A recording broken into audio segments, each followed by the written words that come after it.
la CGT, la Confédération Générale du Travail. Depuis 1895, elle défend les droits des travailleurs et est à l'origine de grandes avancées sociales. Avec près de 600 000 adhérents, la CGT recueille plus d'un quart des voix aux élections professionnelles, mais les médias l'enferment systématiquement dans un rôle contestataire. Néanmoins, forte de son ancrage, la CGT est une puissante force de proposition qui porte des projets très concrets et concordants avec la réalité économique des territoires.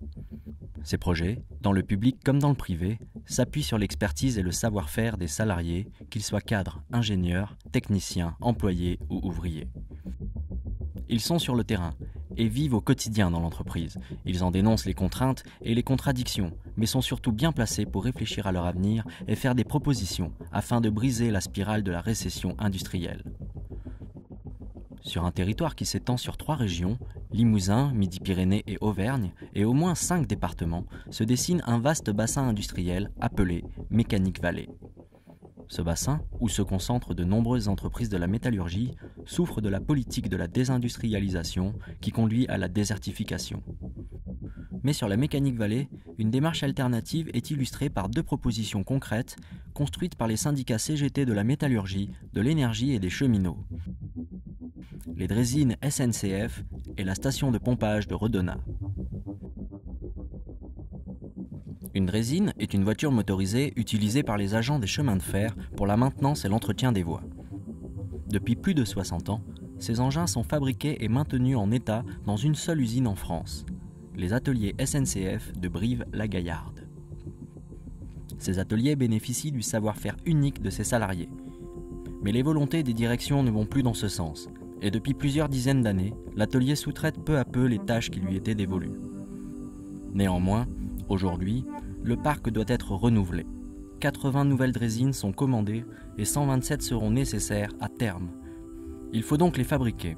Et pour ce faire, la direction de la SNCF souhaite passer un appel d'offres européen afin de faire baisser les tarifs au maximum. Et c'est au détriment des ateliers de Brive, mais aussi des acteurs économiques locaux qui ne sont pas suffisamment importants pour répondre globalement, alors que des réponses ciblées seraient possibles. La CGT remet en cause cet appel d'offres global qui ne permet pas aux acteurs économiques locaux d'y répondre, en tout cas directement, comme Texelis ou l'Échange Standard à Limoges. Le projet défendu par la CGT consiste à faire réaliser cette commande de draisines au sein des ateliers de Brive et des entreprises de la Mécanique Vallée. Il apparaît, après étude, que toutes les infrastructures de fabrication nécessaires aux pièces constituant une draisine sont présentes sur le territoire.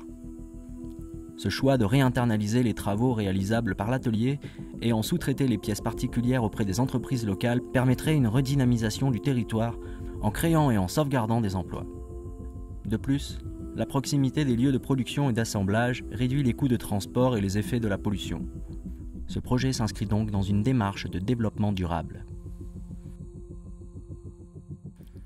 Abandonnée en 1982 pour des raisons politiques et économiques, la CGT a relancé le projet de station de transfert d'énergie par pompage, ou STEP, de Redonat. Ce type de centrale hydroélectrique permet de délivrer une puissance de l'ordre d'une tranche nucléaire, c'est-à-dire 1000 MW.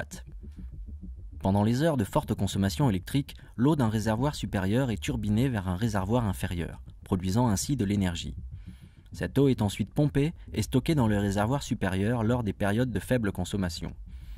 Ce dispositif permet de pallier les manques énergétiques lors des pics de consommation et de stocker l'énergie non utilisée pendant les périodes de basse consommation, car il faut savoir que l'énergie produite non dépensée en période creuse est habituellement perdue. Cette centrale permet donc d'en conserver une partie. L'objectif gouvernemental étant d'atteindre 23% de part des énergies renouvelables, alors qu'aujourd'hui elle n'est que d'un peu plus de 16%, il apparaît que le projet de STEP de Redonat, qui n'est ni polluant ni impactant sur l'environnement, s'inscrit parfaitement dans cette démarche écologique. De plus, le coût d'investissement du kilowatt installé serait l'un des plus compétitifs. Concernant le montant de l'investissement nécessaire, il est évalué à près d'1 milliard d'euros, en sachant que certains travaux ont déjà été réalisés. L'estimation de la répartition des investissements par grand domaine d'activité est d'environ 55% pour le domaine génie civil, 25% pour le domaine mécanique, 8% pour le domaine électrique. De nombreuses compétences existent sur tout le territoire dans tous les domaines concernés. En effet, la CGT revendique la sollicitation de toutes les entreprises du territoire concernées par la construction des équipements et des installations. 300 à 350 emplois seraient ainsi créés, avec une pointe estimée entre 600 et 700 emplois pendant les 6 années de chantier. Au carrefour de plusieurs fédérations de métiers, le projet de STEP de Redona possède tous les atouts pour être mis en place, que ce soit pour le développement économique du territoire, pour répondre aux besoins énergétiques de la région ou pour la dynamisation sociale du pays. Nés des besoins des populations et des industries sur un territoire, ces projets contribuent à maintenir et à développer les compétences et l'emploi industriel dans la région. Contre la désindustrialisation du territoire français, la CGT propose des solutions locales, adaptées aux contextes socio-économiques régionaux, qui permettent de conserver les emplois et de dynamiser durablement les filières industrielles. Elle s'appuie pour ça sur les coopérations et travaille à la mise en commun des moyens et des savoir-faire pour renforcer l'existant. Fruit du regroupement de plusieurs fédérations de travailleurs, assurant ainsi une vision juste et globale de la situation économique, ces projets regroupent des corps de métiers tels que la métallurgie, les transports, la construction ou l'énergie. Cette coopération permet de globaliser les ressources et les besoins afin de dresser un constat précis et de fournir une réponse légitime. Et c'est là toute la force de la CGT. Pour le syndicat, il s'agit de fédérer les populations autour de projets communs. Dans la réalité sociale et économique de la France, la CGT est aujourd'hui plus que jamais une force de proposition.